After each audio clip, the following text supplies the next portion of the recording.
तर नमस्कार विद्यार्थी मित्रांनो, तुमचं सगळ्यांचं पुन्हा एकदा स्वागत आहे जय मॅथ्स अँड करिअर अकॅडमी या युट्यूब चॅनलवरती. आणि मित्रांनो, या भागात आपण बघणार आहोत 10वी गणित भाग 1च्या दुसऱ्या प्रकरणातील म्हणजे वर्ग समीकरण प्रकरणातील सराव संच 2.6. तर मित्रांनो, व्हिडिओला सुरुवात करण्याआधी जर तुम्ही आपल्या चॅनलवरती नवीन असाल तर आपल्या Jai maths and career academy या युट्यूब चॅनलला नक्की सबस्क्राईब करा. चला तर मग सुरू करूया. तर मित्रांनो, सराव संच 2.6 मध्ये आपण काय बघणार आहोत? तर सराव संच 2.6 मध्ये आपण लेखी गणित बघणार आहेत. त्यालाच वर्ग समीकरणाचं उपयोजन असं म्हणतात. बरोबर. लेखी गणित आपण सराव पहिल्या प्रकरणातून बघितली होती, शेवटच्या सराव संचात. ह्याच्यात पण आता ह्याच्यात काय करायचं असतं तुम्हाला माहिती आहे, आपल्याला अशी लेखी गणित देतात, त्यावरून आपण काय करायचं, वर्ग समीकरण तयार करायचं आणि ते सोडवायचं, म्हणजे काढायला सांगितलं ते काढायचं. बरोबर. तर मित्रांनो, तुम्ही पोलीस भरतीची तयारी करत असताल किंवा भविष्यात करणार असताल तर ही गणितं खूप महत्वाची आहेत, कारण त्यात पण अशा पद्धतीची गणितं असतात. बरोबर. तेव्हा काय सांगितलंय, आपल्याला अशी लेखी गणित दिलेत आणि त्याच्यावरून काय करायचं, वर्ग समीकरण तयार करायचं आणि ते सोडवायचं, जे काढायला सांगितलंय ते काढायचं. चला मग सुरू करूयात. पहिलं गणित काय बघूया. प्रगतीच्या 2 वर्षापूर्वीच्या आणि 3 वर्षानंतरच्या वयाचा गुणाकार 84 आहे. तर तिचे आजचे वय काढा. आता ह्याच्यातली पहिली स्टेप काय, जे काढायला सांगितलंय त्यासाठी एक्स मानायचा. बरोबर. कारण आपण शेवट सोडून आपल्याला कशाची किंमत भेटते, एक्सची. बरोबर ना. म्हणून काय करायचं, जे काढायला सांगितलंय, जसं इथं काय सांगितलंय, तर तिचे आजचे वय काढा. तिचं आजचं वय काय मानायचं, एक्स मानायचं. बरोबर. खाली आपण म्हणूया, नाव दिले तिचं प्रगतीचे आजचे वय एक्स, वय कशात असतं, वर्षात, एक्स वर्ष मान. बरोबर. जे काढायला सांगितलंय त्यासाठी एक्स मानायचं, ही पहिली स्टेप. बरोबर. त्यानंतर आता पुढे बघा, पुढे आता आपल्याला वर्ग समीकरण तयार करायचंय. त्याआधी आपल्याला काय सांगितलंय, प्रगतीच्या 2 वर्षापूर्वीच्या. बरोबर. तर प्रगतीचं आजचं वय एक्स आहे, तर 2 वर्षापूर्वी तिचं वय किती असेल, म्हणजे समजा थोडक्यात तुमचं आजचं वय जर 16 आहे, तर 2 वर्षापूर्वी किती असेल, 14. म्हणजे काय केलं तुम्ही, 16 मधून 2 वजा केले. तसंच तिचं आजचं वय काय, एक्स, म्हणून 2 वर्षापूर्वीचं वय काय असेल, एक्स वजा 2.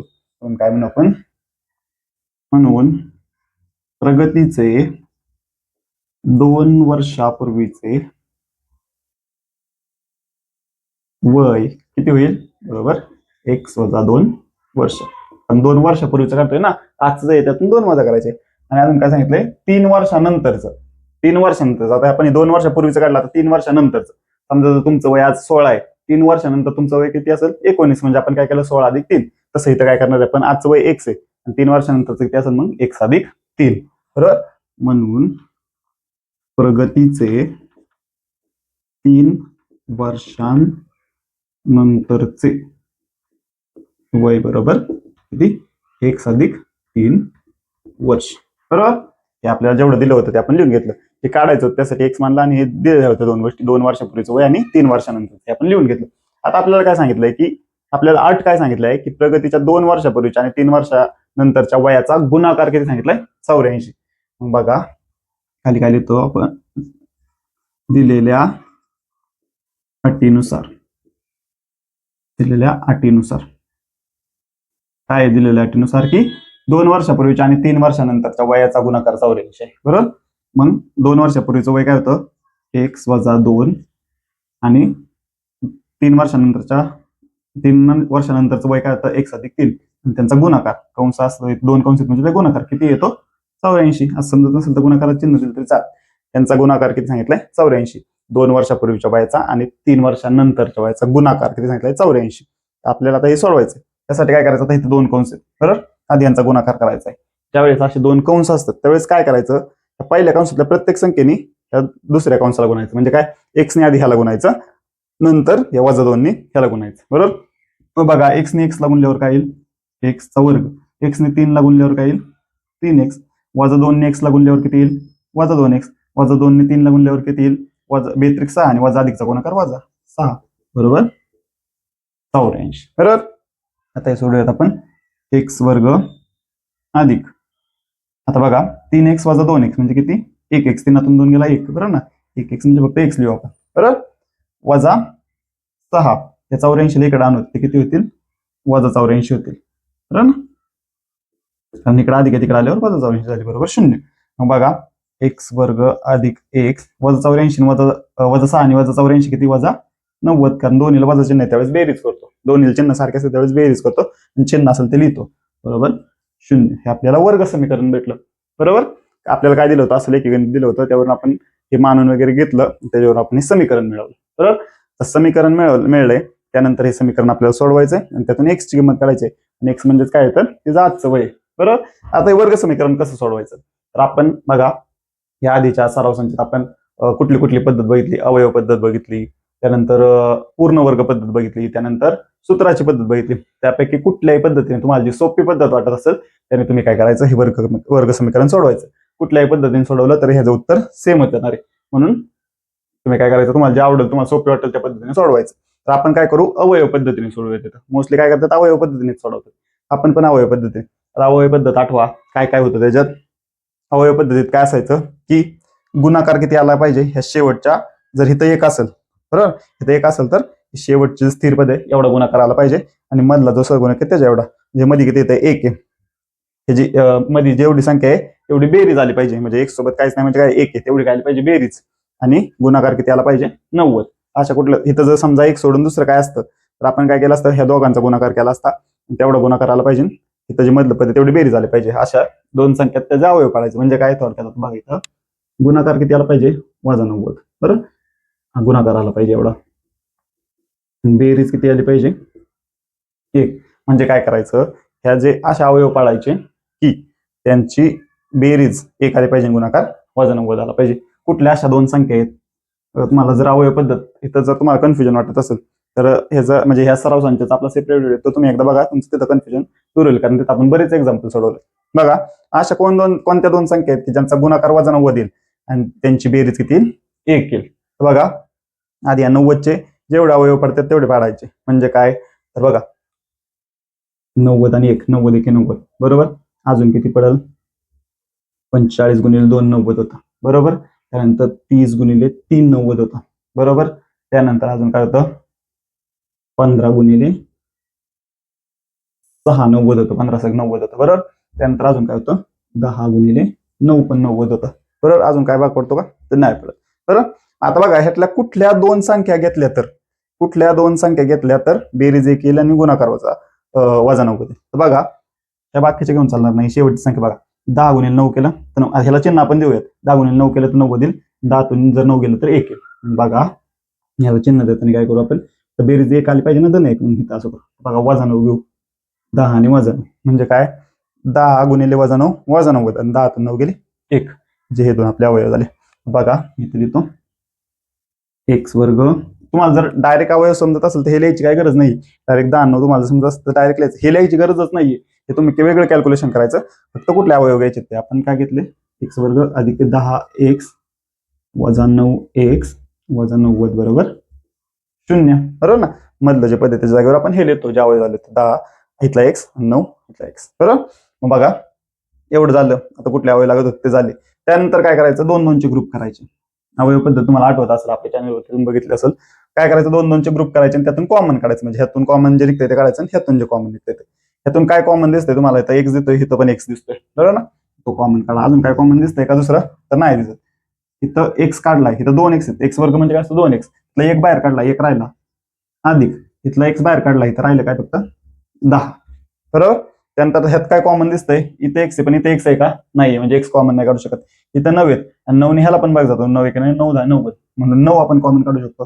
काय करतो 9 वजा 9 कॉमन काढतो मग राहतील काय इथं एक्स राहील बरोबर ना. वजा 9 कॉमन काढलो काय राहील एक्स अधिक इथं किती 10 बरोबर 0. आता इथून म्हणता इथं वजा इथं अधिक का घेतलं बघा वजा 9 गुणिले 10 किती वजा 90 इथं आपण कॉमन काढतो म्हणून इथं अधिक घेतला आपण बरोबर ना. कारण वजा घेतला असतं वजा वजाचं काय झालं असतं वजा 9 गुणिले वजा 10 म्हणजे अधिक 90 झालं असतं पण इथं काय आपलं वजा 90 म्हणून इथलं चिन्ह काय घेतलं नाही अधिक. त्यानंतर काय करायचं बघा ह्या दोन कंस जे आलेत का ते सारखे बघायचे आहेत का ते बघायचं. जर आले असतील तर तुम्ही बरोबर चाललाय समजायचं नसेल तर व्यवस्थित चेक करायचं कुठे चिन्हात काय चुकलंय का कॉमन काढताना काय चुकलंय का. इथं बघा 1+10 दोन्ही कंस सारखे आले म्हणजे आपण बरोबर आहे बरोबर. त्यानंतर काय करायचं जे सारखं आले ते एकदा लिहायचं म्हणजे काय 1+10 1+10 दोन्हीकडे होतं ते एकदा घेतलं आपण बरोबर. जे राहिलेलं आहे ते काय घ्यायचं म्हणजे काय राहिलंय एक्स वजा 9 राहिले बरोबर किती 0 बरोबर 0 बरोबर. मग काय करायचं एकदा x+10 बरोबर 0 एकदा घ्यायचं किंवा x वजा 9 बरोबर काय घ्यायचं 0 घ्यायचं बरोबर. त्यानंतर आता 10ला पलीकडे पाठवू x ची किंमत काढायची आपल्याला x काय होईल वजा 10 किंवा x बरोबर किती होईल 9 तर आता बघा एक्सच्या दोन किमती आल्यात. आता तुम्ही विचारता घेतली कुठली किंमत घ्यायची, एक वजा 10 आले आणि एक 9 आले. तर बघा आता इथं थोडंसं डोकं चालवायचं. काय डोकं चालवायचंय बघा, आपल्याला काय काढायला सांगितलं, वय काढायला सांगितलं. तर वय कधी ऋणमध्ये असेल का, म्हणजे आपण म्हणतो का की मी ऋण 15 वर्षाचा आहे, ऋण 14 वर्षाचा आहे, असं म्हणतो का आपण? नाही. ऋण म्हणजे शून्यापेक्षा कमी असतं, म्हणजे वय कधीच ऋण नसतं. हा आपण खाली इथं काय म्हणू, वय हे ऋण नसते म्हणून एक्स बरोबर 9. आपल्याला काय काढायला सांगितलं, खाली प्रगतीचे आजचे वय काढायला सांगितलं आपण खाली, म्हणून प्रगतीचे आजचे वय किती होईल, 9 वर्ष होईल. बरोबर. तर अशा पद्धतीने मित्रांनो हे गणित होतं. एकदम सोपं आहे, फक्त काय कळलं पाहिजे, काय काढायचंय आणि आपल्याला अट काय दिले त्यावरून एकदा तुम्हाला असं वर्ग समीकरण भेटलं, कुठे केलं, इथं वर्ग समीकरण भेटलं की तुम्हाला पद्धती माहिती आहेत सोडवायच्या. तुम्हाला अवयव पद्धत नसेल आवडत, पूर्ण वर्ग पद्धत आवडत असेल त्याने सोडवा, सूत्राची पद्धत आवडत असेल त्याने सोडवा, उत्तर एकच येणार आहे. बरोबर. अशा पद्धतीने मित्रांनो हे होतं पहिलं गणित सरासरीचं 2.6 मधलं. मला समज असेल, कुठला पण डाऊट असेल कमेंटमध्ये विचारा, जर समजलं असेल तर नोट डाऊन करून घ्या.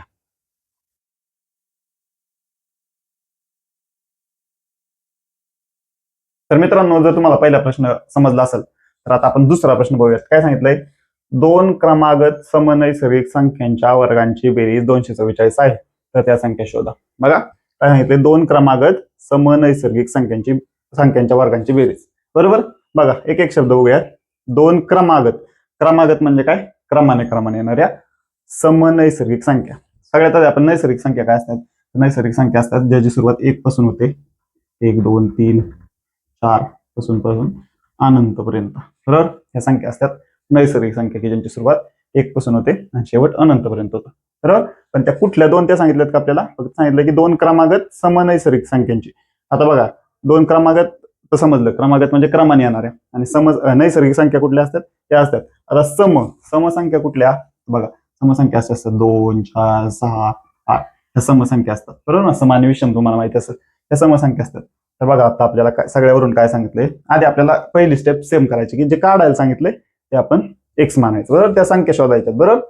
तर बघा मग आपण काय करू की म्हणू, पहिली क्रमागत सम नैसर्गिक संख्या काय मानू, एक्स मानू. बरोबर. पहिली क्रमागत आपल्याला काय सांगितलं, क्रमागत समनैसर्गिक संख्या काय मानू आपण, एक्स मानू. पहिली एक्स मानून घेतली. बरोबर ना. आपल्याला दोन संख्या सांगितले, काय दोन क्रमागत समनैसर्गिक संख्या. पहिली जर एक्स मानली तर दुसरी काय होईल, तर बघा आता इथं पहिली एक जर नैसर्गिक संख्या बघितल्या, पहिली एक आहे दुसरी दोन, म्हणजे एक एक मिळवत गेलं. बरोबर ना. पण कसल्या संख्या आहेत, समसंख्या आहेत. म्हणजे जर 2 असेल पहिली, समजा 2 घेतलं, 3 येणार आहे का, नाही, कारण सम सांगितलं. 2 4 6 2 4 6 8 अशा समनैसर्गिक संख्या येणार. बरं. मग जर पहिली एक्स असेल तर जर फक्त असं नसतं सांगितलं, सम नसतं सांगितलं, आपण काय घेतलं असतं, एक्स अधिक एक घेतलं असतं. बरोबर ना. म्हणजे जर पहिली 2 आली तर 2 अधिक 1 3, 3 आली तर 4 असं. बरोबर. पण इथं काय सांगितलं, सम सांगितलं. जर म्हणून आपण पहिली एक्स घेतली असेल तर दुसरी काय घ्यायला लागेल आपल्याला, एक्स अधिक 2. बरोबर. म्हणून दुसरी क्रमागत सम नैसर्गिक संख्या एक्स अधिक 2 होईल. बरोबर. पहिली एक्स मानली आपण, दुसरी एक्स अधिक 2 का आली, कारण आपल्याला सम घ्यायचे. समसंख्या असतात म्हणजे काय असतं बघा, इथं समसंख्या आहेत 2 4 6 8, म्हणजे 2 2 मिळवत जातो आपण. बरोबर. म्हणून एक्स अधिक 2 घेतलं. जर फक्त नैसर्गिक संख्या सांगितलं, सम नसतं सांगितलं, तर आपण एक्स अधिक 1 घेतलं असतं, कारण नैसर्गिक संख्या येण्यासाठी काय असतं, एक एक मिळवत जातो आपण. बरोबर. पण सम सांगितल्यामुळे आपण एक्स अधिक 2 घेतलं. बरोबर. पहिली एक्स भेटली, दुसरी एक्स अधिक 2 भेटली. आता आपल्याला अट काय दिलंय की ह्यांच्या वर्गांची बेरीज किती सांगितलंय, 244. म्हणजे काय, तर पहिल्या संख्येचा वर्ग किती, एक्स वर्ग अधिक एक्स अधिक 2 कंसाचा वर्ग, किती सांगितलं, त्यांची बेरीज किती सांगितली, 244. बघा काय सांगितलं होतं, दोन क्रमागत समनैसर्गिक संख्यांच्या वर्गांची बेरीज, ह्याचा वर्ग आणि ह्याचा वर्ग, त्यांची बेरीज किती सांगितले, 244 सांगितले. तर त्या संख्या आपल्याला शोधायच्या. बरोबर. आता बघा मग ह्याच्यावरून आपण वर्ग समीकरण तयार करू. एक्स वर्ग हा इथं असंच लिहूयात का, अधिक, आता इथं बघा काय, एक्स अधिक 2 कंसाचा वर्ग, म्हणजे एक सूत्र आपल्याला माहिती असतं. काय सूत्र आहे, ए अधिक बी कंसाचा वर्ग. ए अधिक बी कंसाच्या वर्गाचं सूत्र काय असतं, ए वर्ग अधिक 2ab अधिक बी वर्ग. बरोबर. हे सूत्र तुम्हाला माहिती असेल. मग बघा ए काय इथं एक्स आहे आणि बी काय 2 आहे. मग ए वर्ग म्हणजे एक्स वर्ग अधिक 2 ए बी. ए बी म्हणजे काय ए एक्स आणि बी आहे 2 अधिक शेवट काय बीचा वर्ग म्हणजे 2चा वर्ग बरोबर 244. बघा इथं काय कसं लिहिलं आपण ह्या सूत्रानुसार लिहिलं. ए चा वर्ग ए काय इथं एक्स म्हणून एक्सचा वर्ग अधिक 2 इथला हा 2 ए बी आहे ना. ए काय इथं एक्स आणि बी काय 2 ए बी म्हणजे एक्स आणि 2 अधिक इथं काय बीचा वर्ग म्हणजे 2चा वर्ग बरोबर 244. बघा एक्स वर्ग अधिक हा एक्स वर्ग 2 गुणिले एक्स गुणिले 2 म्हणजे 2 4 एक्स अधिक 2चा वर्ग किती 4 बरोबर 244 बरोबर. त्यानंतर पुढे बघा आता एक्स वर्ग आणि एक्स वर्ग म्हणजे किती 2 एक्स वर्ग अधिक 4 एक्स अधिक 4 या 244 ला इकडे वजा 244 बरोबर 0. मग 2 एक्स वर्ग अधिक 4 एक्स अधिक 4 आणि वजा 244 म्हणजे किती एक संख्या धन एक संख्या ऋण आहे म्हणजे किती होईल वजा 240. एक संख्या धन आणि एक संख्या ऋण असते त्यावेळेस वजा बाकी होते उत्तराला मोठ्या संख्येचे चिन्ह येते तुम्हाला माहिती बरोबर 0. तर मित्रांनो तुम्हाला नैसर्गिक संख्या किंवा हे चिन्हांचं काय कन्फ्युजन असेल तर सेपरेट व्हिडिओ आपल्या चॅनलवरती आहेत की नैसर्गिक संख्या काय पूर्ण संख्या काय पूर्णांक संख्या काय ते पण तुम्ही एकदा बघून घ्या बरोबर. मग आता इथं बघा हे आपल्याला वर्ग समीकरण भेटले ह्याला अजून छोटं करूयात. ह्याला काय करू आपण 2 ने भागू 2 ने भागू 2 ने भागल्यावर काय होईल इथं हा 2 जाईल एक्स वर्ग इथं 2 ने भागल्यावर किती राहील 2 एक्स बरं. कन्फ्युजन होण्यासाठी आपण 2 ने भागू 2/2 एक्स वर्ग अधिक 4/2 एक्स वजा 240 भागिले 2 बरोबर 0. 2 ने भागू म्हणले ना आपण 2 भागिले 2 जाईल 2 ला 2 जाईल मग काय राहील एक्स वर्ग अधिक बे बे बे 2 4 म्हणजे 2 एक्स वजा 240 ला जर भागलो किती राहील 120 बरोबर 0. बरोबर. आता हे वर्ग समीकरण भेटलं आपल्याला हे आपण सॉल्व्ह करू शकतो बरोबर ना. हे पण सॉल्व्ह करू शकलो असतो पण कॅल्क्युलेशन मोठं झालं असतं म्हणून आपण 2 ने भागलं कारण 2 ने सगळीकडे भाग जात होता. आपण 2 ने भागल्यावर आपल्याला हे वर्ग समीकरण भेटलं बरोबर. आता आपल्याला हे सोडवायचं आहे कुठल्या पण पद्धतीने सोडू शकतो आपण अवयव पद्धत पूर्णवर्ग पद्धत किंवा सूत्राची पद्धत. बघा आपण अवयव पद्धतीने सोडूयात. अवयव पद्धती सोडवण्यासाठी काय झालं पाहिजे गुणाकार किती आला पाहिजे वजा 120 बेरीज किती आली पाहिजे 2 मधलं जेवढं पद असतं तेवढी बेरीज आली पाहिजे आणि गुणाकार कितलं पद आणि हे एक्स सोबत जे असतं एक्स वर्ग सोबत त्यांचा गुणाकार येईल तेवढा म्हणजे इथं कायच नाही म्हणजे 1 आहे 120 गुणिले 1 म्हणजे किती 120. तर अशा कुठल्या दोन संख्या आहेत की ज्यांचा गुणाकार वजा 120 येईल आणि बेरीज 2 येईल. बघा मी मगाच्या लिहित बसत नाही डायरेक्ट लिहितो इथं 12 आणि 10 त्याचं चिन्ह बघा इथं मी वजा 10 घेतलं आणि अधिक 12 घेतलं का आता बघा 12 गुणिले वजा 10 म्हणजे वजा 120 होईल 12 10 120 आणि वजा अधिकचा गुणाकार वजा आणि 12 वजा 10 म्हणजे किती अधिक 2 कारण आपल्याला अधिक 2 पाहिजेत ना म्हणून. मग काय आलं इथं काय लिहू आपण एक्स वर्ग अधिक 12 एक्स वजा 10 एक्स वजा 120 बरोबर 0 हे आपण लिहून घेतलं. आता काय करतो आपण 2 2 चे ग्रुप करतो आणि त्यातून काय करतो कॉमन काढतो बरोबर. इथं लिहितो मी आता वरती बघा आता ह्यातून काय कॉमन निघेल इथे एक्स इथे एक्स एक्स कॉमन काढला अजून काय कॉमन निघते का नाही मग इथलं राहिलेला आहे की एक्स अधिक हा 12 कारण एक्स आपण ऑलरेडी कॉमन काढलाय. इथं काय कॉमन निघाला आता बघा इथे एक्स पण इथे एक्स नाहीये म्हणजे एक्स कॉमन नाही निघणार पण 10 इथं 10 आणि ह्याला पण भाग जाईल म्हणून 10 मी वजा 10 कॉमन काढला वजा 10 कॉमन काढल्यावर काय राहील एक्स राहील बरोबर ना कारण वजा 10 आपण कॉमन काढला मग राहिला काय एक्स अधिक आता अधिक का तर बघा अधिक किती 12 120 10 गुणिले 12 120 असतं म्हणून इथं 12 तर अधिक का घेतलं तर बघा वजा अधिकचा गुणाकार वजा होतो इथे वजा 120 आहेत ना बरोबर ना म्हणून इथं आपण अधिक घेतलं जर वजा घेतला असतं वजा वजा अधिक झालं असतं मग इथलं आपलं कन्फ्युजन झालं असतं बरोबर. मग इथं बघा x अधिक 12 x अधिक 12 दोन कंस सारखे आले आपण बरोबर चाललो मग काय x अधिक 12 बरोबर 0 किंवा x वजा 10 बरोबर 0 जे सारखं आलंय ते एकदा घ्यायचं जे राहिले ते एकदा घ्यायचं बरोबर. मग x अधिक 12 बरोबर 0 किंवा x वजा 10 बरोबर 0 x बरोबर वजा 12 अधिक 12 पलीकडे गेले वजा 12 किंवा x बरोबर काय 10. तर परत आता काय झालं दोन संख्या भेटले एक्सच्या एक्स वजा 12 भेटली एक 10 घेतली 10 भेटली मगाशी पण तसंच झालं होतं बरोबर ना. दोन संख्या भेटल्या त्यातल्या आता कुठली घ्यायची ते आपल्याला समजलं पाहिजे. आता बघा त्यासाठी थोडंसं डोकं घालवायचं काय सांगितलं नैसर्गिक संख्या अशा असतात 1 पासून अनंतपर्यंत आणि त्या धन असतात ऋण असतात का नैसर्गिक संख्या नसतात बरोबर ना. नैसर्गिक संख्या कधीच ऋण नसतात, ते एक पासून चालू होतात, धन 1 पासून त्या अनंतपर्यंत. म्हणून आपण खाली काय म्हणणार, नैसर्गिक संख्या ऋण नसतात. म्हणून एक्स बरोबर किती, 10. बरोबर, एक्स ची किंमत किती भेटली आपल्याला, 10. एक्स कशासाठी मानलं होतं आपण, पहिल्या संख्येसाठी. आता दुसरी काढू. खाली आपण लिहूयात, म्हणून पहिली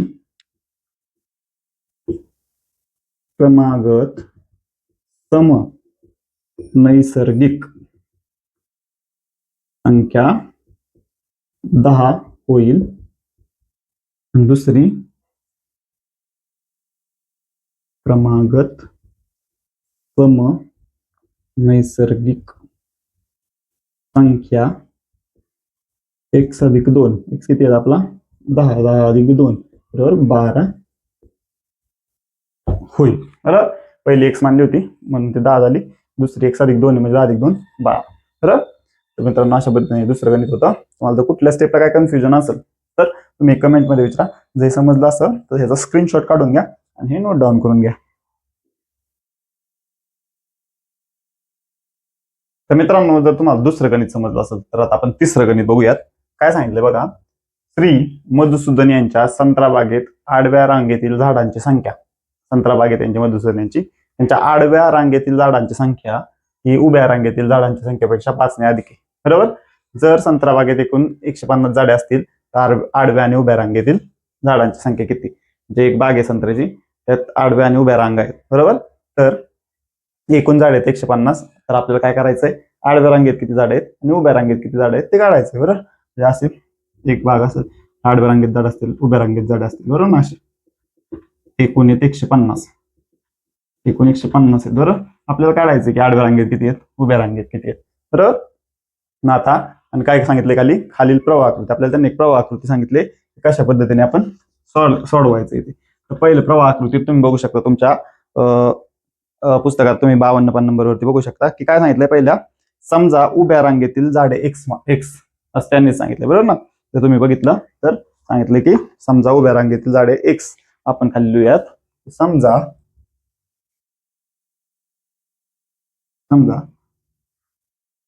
उभ्या रांगेतील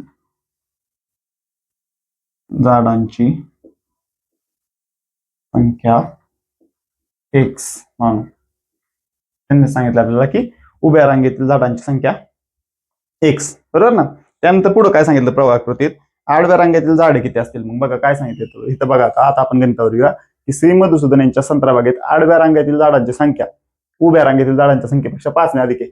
जर उभ्या रांगेत एक्स असतील तर 5 ने अधिक म्हणजे किती होतील, एक्स अधिक 5. खाली लिहूया आपण, म्हणून आडव्या रांगेतील झाडांची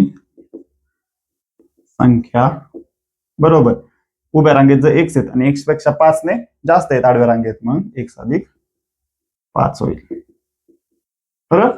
काय सांगितलं होतं की आडव्या रांगेतील झाडांची संख्या उभ्या रांगेतील झाडांच्या संख्येपेक्षा 5 आहे, 5 ने अधिक आहे. उभ्या रांगेत किती होती, एक्स होती, आडव्या रांगेत किती होतील, एक्स अधिक 5. एकूण झाडांची संख्या किती आहे, तर संत्रा बागेत एकूण 150 झाडे आहेत. बरोबर. तर आपल्याला काय करायचंय, आडव्या आणि उभ्या रांगेत किती झाडे आहेत ते काढायचंय. बरोबर. मग काय सांगितलं त्यांनी, एकूण 150 आहेत. बरोबर. आपण खाली इथं लिहूयात, म्हणून दिलेल्या अटीनुसार काय अट दिले की एकूण झाडे किती आहेत, 150 आहेत. एकूण झाडे आहेत 150. एकूण म्हणजे काय, आडव्या रांगेतील आणि उभ्या रांगेतील. आडव्या रांगेतील किती आहेत, एक्स गुणिले उभ्या रांगेतील किती आहेत, एक्स अधिक 5. एकूण किती आहेत, 150. बरोबर ना. आडव्या रांगेतील आणि उभ्या रांगेतील एकूण किती झाली, 150. मग एक्स गुणिले एक्स अधिक 5 बरोबर 150. हे आपल्या अटीनुसार हे आपलं समीकरण तयार झालं. मग बघा आता आपण हे सोडूयात, एक्स निघूनयात, एक्स वर्ग अधिक 5x बरोबर 150. एक्स ने आपण कंसाला गुणला, मग एक्स वर्ग अधिक 5x वजा इकडे आणून वजा 150 होतील बरोबर 0. तर हे झालं आपलं वर्ग समीकरण. बघा ज्या स्टेप आपले ज्या स्टेप आहेत तशा फॉलो करत द्यायचे. काय गणितात दिलंय आणि काय काढायचं ते समजलं पाहिजे आपल्याला. त्यांनी सांगितलं होतं की उभ्या रांगेतील झाडांची संख्या एक्स आहे, ते प्रवाह आकृतीत सांगितले. आडव्या रांगेतील झाडांची संख्या विचारली होती, इथं गणितात सांगितलं किती आहे, आडव्या रांगेतील झाडांची संख्या उभ्या रांगेतील झाडांच्या संख्येपेक्षा 5 ने अधिक आहे. 5 ने अधिक म्हणजे काय, 1+5. मग 8 काय दिली की एकूण झाडे 150 आहेत. एकूण म्हणजे किती? आडव्या रांगेतील आणि उभ्या रांगेतील. आपण काय केलं? x गुणिले 1+5 बरोबर 150. आपण x ने ह्याला गुणलं हे आपल्याला वर्ग समीकरण भेटलं. बरोबर. आता हे वर्ग समीकरण आपल्याला सोडवायचे. गुणाकार आला पाहिजे 150, बेरीज झाली पाहिजे अधिक 5 गुणाकार आला पाहिजे वजा 150. अशा कुठल्या दोन संख्या आहेत बघा? 15 आणि 10. 15 आणि 10 जर गुणाकार केला तर 150 येतो आणि 15 मधून 10 गेलं तर किती राहतात? 5 राहतात. बरोबर. मग इथं लिहूयात आपण x वर्ग अधिक 15x वजा 10x वजा 150 बरोबर 0. बरोबर. दोन दोनचे ग्रुप करा. काय कॉमन निघाल इथं? x कंसात x अधिक 15. इथं कॉमन काय निघालं? वजा 10 कंसात x अधिक 15. बरोबर. आता हे तुम्हाला समजलं पाहिजे कारण आपण हे जो सराव संचपणे आणि आधीच्या दोन गणितात आपण सोडवले त्यामुळे वेळ घालवत नाही आपण. तर मग बघा जे सारखं आले ते एकदा घेतो आपण. x अधिक 15 x वजा 10 बरोबर 0. बरोबर. मग x अधिक 15 बरोबर 0 किंवा x वजा 10 बरोबर 0. x बरोबर किती होईल? वजा 15 किंवा x बरोबर किती होईल? 10. परत दोन संख्या आल्या. मग पण बघा यातल्या कुठली संख्या घ्यायची? तर आपण घेणार 10 कारण झाडांची संख्या ऋण नसते. ऋण म्हणजे काय? शून्यापेक्षा कमी. शून्यापेक्षा कमी झाडांची संख्या असेल का? तर नसेलच. बरोबर ना. शून्यापेक्षा आपण कमी कसं म्हणू शकतो? नाही म्हणू शकत. मग आपण काय घेणार? x बरोबर 10. मग आपण हे तर काय म्हणू?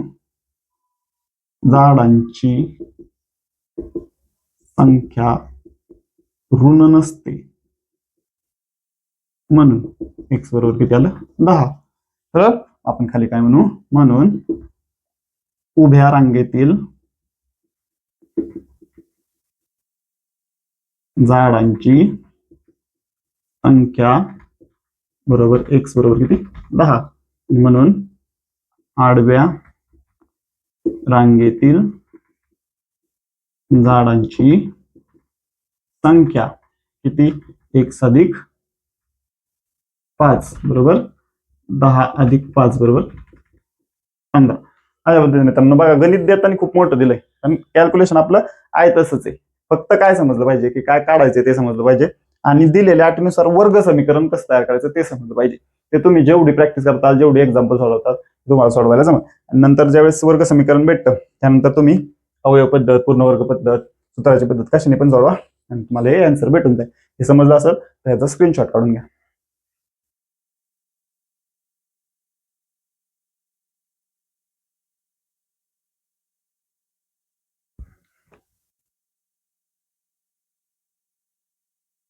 तर मित्रांनो जर तुम्हाला तिसरं गणित समजलं असेल तर आता आपण चौथं गणित बघूयात. काय सांगितलंय?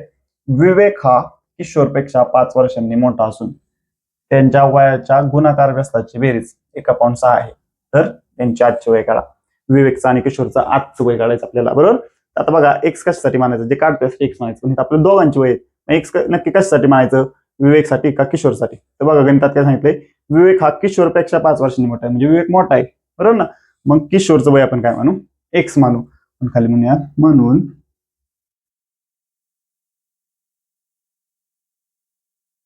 किशोरचे आजचे वय एक्स मानू म्हणून विवेकचे आजचे वय बरोबर एक्स अधिक 5 होईल. किशोरसाठी एक्स का मानला? तर काय सांगितलंय? विवेक हा किशोरपेक्षा 5 वर्षांनी मोठा आहे. बरोबर ना. विवेक 5 वर्षांनी मोठा आहे किशोरपेक्षा. मग किशोरचं वय आपल्याला माहित पाहिजे. मग किशोरचं वय एक्स आहे तर विवेकचं किती होईल? एक्स अधिक 5 होईल. असून त्यांच्या वयांच्या गुणाकार व्यस्त आता हे पुढे आपल्या अटीनुसार आहे. बरोबर ना. त्यांच्या गुणाकार व्यस्तांची बेरीज आपण सांगितली पण काय मानायचंय ते आधी समजून घ्या. किशोरचे आजचं वय काय मानलं आपण? एक्स मानलं. विवेकच्या आजचं वय किती होईल? 5 वर्षांनी मोठा आहे म्हणून एक्स अधिक 5. बरोबर. आता खाली म्हणूया दिलेल्या अटीनुसार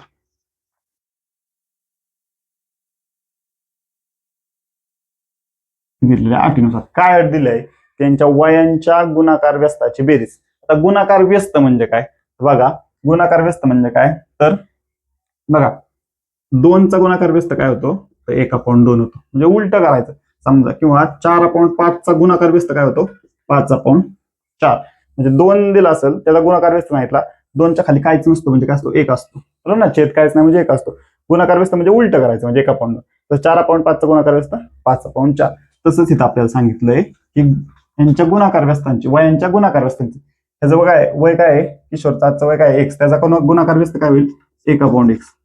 आणि दुसरं काय आहे, विवेकचं आजचं वय काय आहे x/5, त्याचा गुणाकार व्यस्त किती होईल 1/x + 5 होईल, बरोबर. आणि त्यांची बेरीज किती सांगितली आपल्याला, बेरीज सांगितली 1/6. तर गुणाकार व्यस्त समजलं, गुणाकार व्यस्त म्हणजे उलट, बरोबर ना. एक्सच्या उलट काय 1/x, x+5च्या उलट काय 1/x + 5. त्यांची बेरीज किती सांगितलंय 1/6 सांगितले, बरोबर. तर बघा मी सांगितलं, ह्याच्यावरून आता आपल्याला वर्ग समीकरण तयार करायचंय. ज्यावेळेस असं असतं बघा, छेद इथं वेगळे, बेरीज आहेत, छेद वेगळे, त्यावेळेस काय करायचं, तर बघा ह्यानी इथं गुणायचं, ह्यांनी इथं गुणायचं, ह्या दोघांचा गुणाकार करायचं. म्हणजे काय 1 × x+5, हा x+5 ह्याला गुणलं, अधिक 1 × x, ह्या x ने इथं गुणलं, खाली काय करायचं x × x+5, x × x+5. समजलं, तिरकस गुणाकार तुम्हाला माहिती असेल, हे ह्यांनी इथं गुणायचं, ह्यांनी इथं गुणायचं, ह्या दोघांचा गुणाकार करायचा, बरोबर. हे पुढचं आहे तसंच द्यायचं 1/6. मग काय होईल बघा, 1 ने इथं गुणल्यावर काय होईल, 1 ने x ला गुणल्यावर x, 1 ने 5 ला गुणल्यावर 5, अधिक 1 ने x ला गुणल्यावर x, आपण x ने x ला गुणल्यावर x², अधिक x ने 5 ला गुणल्यावर 5x, बरोबर 1/6, बरोबर. बघा याला आता इकडं नेऊयात, बरोबर. मग काय होईल, आधी कॅल्क्युलेशन अजून करूयात. x+5 + x, मग x + x किती 2x अधिक 5 आपण x² अधिक 5x, बरोबर 1/6. अजून कुठं कॅल्क्युलेशन होतंय का नाही. आता काय करू, याला इकडे नेऊयात, बरोबर, याला इकडे वरती नेऊयात आणि 6 ला इकडे वरती आणूयात. म्हणजे काय, तर 6 × 2x अधिक 5, असं 6 ने ह्याला गुणूयात, बरोबर 1 × x² इकडे x² अधिक 5x. तर नाही, इकडे भागिले होते, इकडे गुणिले झाले, इकडे भागिले होते, इकडे गुणिले झाले. काय होईल, 6 × 12x अधिक 6 × 30, बरोबर 1 ने x² ला गुणल्यावर x² अधिक 1 ने 5x ला गुणल्यावर 5x, बरोबर. आता बघा काय करू, हे आता इकडे आणूयात, बरोबर चिन्हाचं सगळं अलीकडे आणूयात. म्हणजे काय 12x अधिक 30, x² पलीकडे अधिक होते, इकडे आल्यावर वजा 5x, इकडं अधिक होते, इकडे आल्यावर वजा 5x बरोबर 0. जे काय केलं आपण बरोबर चिन्हाच्या अलीकडे आणलं. मग बघा 12x वजा 5x, 12तून 5 गेले किती 7x, अधिक 30 वजा x² बरोबर 0. मग आता आपण हे व्यवस्थित लिहूयात, म्हणजे काय वजा x² अधिक 7x अधिक 30 बरोबर 0, बरोबर. आपण वर्ग समीकरणाच्या स्वरूपात लिहिलं, x² ची टर्म आधी लिहिली, नंतर x ची टर्म आणि नंतर स्थिर पडलेलं, बरोबर 0. हे आपल्याला भेटलं, बरोबर. हे आपल्याला भेटलं. आता आपल्याला काय करायचं, हे सॉल्व्ह करायचं. हे सॉल्व्ह करायचं बघा, हे आपल्याला आता ह्याचा अवयव, मी तुम्हाला काय करतो, फक्त अवयव ह्याचे काय असतील ते सांगतो, त्यानंतर तुम्ही हे कॅल्क्युलेशन करा आणि ह्याचं आन्सर कमेंटमध्ये सांगा. बघा आता काय आपल्याला, आता इथं बघा, इथं व्यवस्थित लक्ष द्या, बेरीज किती आली पाहिजे 7, बेरीज आली पाहिजे 7. गुणाकार बघा, आता इथं 30 आहे, तर x सोबत काहीच नाही, पण वजा x आहे, वजा x सोबत काहीच नसतो म्हणजे 1 असतो, म्हणजे वजा 1 आहे थोडक्यात. वजा 1 × 30 म्हणजे किती वजा 30, म्हणजे गुणाकार किती आला पाहिजे वजा 30. कारण इथं बघा, इथं अधिकचं चिन्ह आहे, तुम्ही डायरेक्ट अधिक 30 घेताल तर तुमचं चुकल. इथं 30 आहे गुणाकार, इथं जर 1 असेल तर आपण इथं जेवढं स्थिर पद आहे तेवढाच गुणाकार घेतो, पण इथं बघा इथं फक्त x नाही, इथं वजा x आहे, म्हणजे वजा 1 आहे, वजा 1 × 30 म्हणजे वजा 30, बरोबर. म्हणजे गुणाकार आला पाहिजे वजा 30, बेरीज आली पाहिजे 7. कुठल्या अशा 2 संख्या आहेत की ज्यांची बेरीज येईल 7 आणि गुणाकार येईल वजा 30. तर बघा अशा संख्या आहेत 10 आणि 3. म्हणजे काय 10 × वजा 3 किती वजा 30, 10तून 3 गेले किती 7, बरोबर. बघा काय होईल, इथं x² अधिक 10x, आपणच सोडूयात सगळं, चिन्हामुळे तुमचं कन्फ्युजन व्हायला नको. वजा 3x अधिक 30 बरोबर 0, हेच आपण इथं लिहिलं. मग बघा आता इथून कॉमन काय निघाल, बघा आपण कॉमन समजा इथं वजा x काढलं, बरोबर, वजा x काढलं तर आता काय राहील, x राहील, तर x राहील, बरोबर. किंवा काय करा, कॉमन xच काढा, फक्त x काढलं तर इथं काय राहील, वजा x वजा 10, बरोबर ना, वजा x वजा 10. इथं काय कॉमन निघाल, वजा 3. एक मिनिट आपण काय करूयात, कन्फ्युजन व्हायला नको तुमचं. काय करू, वजा एक्स कॉमन काढू. वजा एक्स कॉमन काढलं, काय राहिलं इथं एक्स अधिक 10 राहिलं बरं ना. वजा एक्सने एक्स गुणल्यावर वजा एक्स वर्ग, वजा एक्सने 10 गुणल्यावर वजा 10. बरं बघा, वजा एक्सने एक्स गुणल्यावर वजा एक्सचा वर्ग, वजा एक्सने वजा 10 गुणल्यावर अधिक 10 होईल. एक्स गुणिले 10 10 आणि वजा वजा बघा अधिक. इथं काय कॉमन काढूयात आपण आता. बघा इथं हे काय कॉमन काढू आपण, वजा 3 कॉमन काढलं, एक्स वजा 10 बरोबर 0. म्हणजे बघा वजा 3 गुणिले एक्स वजा 3 एक्स वजा 3 गुणिले वजा 10 म्हणजे वजा वजा कोणा अधिक. बरोबर, इथल्या स्टेपला बघा व्यवस्थित कॉमन काढा. हे कॉमन काढायला इथलं कन्फ्युज नाही व्हायचं. जे काय सारखं दिसतंय ते बाहेर काढायचं, बाकीचं आतमध्ये ठेवायचं. 2 कंस सारखे आले का तर आले. काय एक्स वजा 10 आणि दुसरं काय एक्स वजा 3 बरोबर 0. एक्स वजा 10 एकदा घेतलं, इथं काय वजा एक्स वजा 3 बरोबर 0. ओके, त्यानंतर बघा मग आता एक्स वजा 10 बरोबर 0 किंवा वजा एक्स वजा 3 बरोबर 0. एक्स वजा 10 बरोबर 0 किंवा वजा एक्स वजा 3 बरोबर 0. एक्स बरोबर 10 पलीकडे पाठवलं किंवा वजा एक्स बरोबर अधिक 3. बरोबर, एक्स बरोबर 10 किंवा एक्स बरोबर, आता इकडचं चिन्ह बदललं, इकडचं पण चिन्ह बदललं, वजा 3. ओके, बघा अशा पद्धतीने आपल्याला एक्सच्या 2 किमती भेटल्या. एक्सच्या 2 किमती भेटल्यावर आता आपण कुठली किंमत घेणार, आपल्याला काढायचं काय, वय काढायचंय. वय ऋण असतं का, नसतं. खाली काय म्हणणार आपण, वय ऋण नसते म्हणून एक्स बरोबर 10 खाली म्हणूयात. म्हणून किशोरचे आजचे वय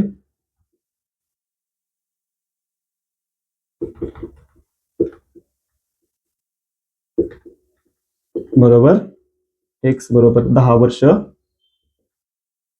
म्हणून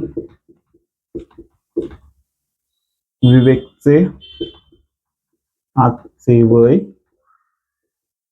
एक्स अधिक 5 बरोबर 10 अधिक 5 बरोबर 15 वर्ष. अशा पद्धतीने त्यांना हे सॉल्व्ह करायचं होतं. थोडं कन्फ्युजिंग आहे. कन्फ्युजिंग म्हणजे इथं फक्त वर्ग समीकरण सोडवताना व्यवस्थित करा. गुणाकार व्यस्त म्हणजे काय ते समजून घ्या आणि त्यानंतर हे अशा पद्धतीने सोडवायचंय. कुठल्या स्टेपला काय डाऊट असेल तर कमेंटमध्ये विचारा. आणि काय समजलं नसेल तर आपण परत एक सेपरेट व्हिडिओ बनवू, त्याच्यात परत एक्सप्लेन करू. समजलं असेल तर तुम्ही याचा स्क्रीनशॉट घ्या.